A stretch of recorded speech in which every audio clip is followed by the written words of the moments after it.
Spisovateľ Imre Madáč sa narodil v tomto objekte 1823 a zomrel rovnako v tomto objekte 1864. Dožil sa teda len niečo málo nad 20 rokov. Jeho matka, pani Anna, porodila 9 detí, ale z toho len 5 sa dožilo dospelého veku, medzi nimi práve aj tento spisovateľ Imre, ale zomrela tak stará, vyše 90-ročná, že prežila všetky svoje deti a dokonca niektoré svoje vnúčky a svojich vnúkov. Madáč sa do tohto objektu po rozvode presťahoval v roku 1855 a vtedy už cítil, že jeho život je vlastne tragédiou.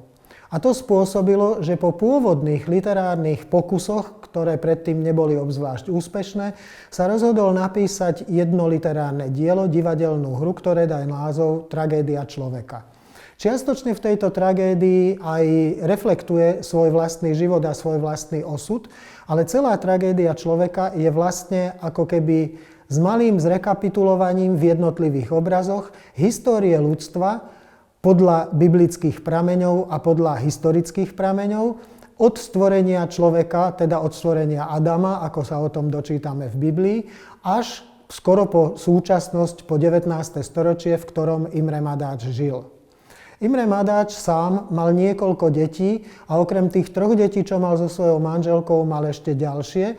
A teda aj toto všetko ovplyvnilo jeho život.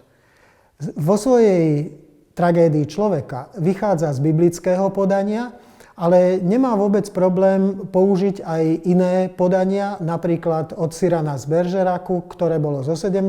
storočia, alebo Danteho Božskú komédiu, ktorá vznikla v priebehu stredoveku, alebo ďalšie literárne diela, dokonca aj také, ktoré boli z konca 18. storočia, napríklad od nemeckých spisovateľov Klopštocka alebo Kotzebueho, alebo aj ďalších.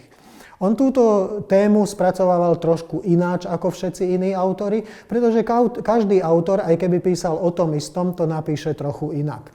Prvá a zásadná myšlienka, z ktorej vychádzal, je rozhovor medzi Adamom a Luciferom.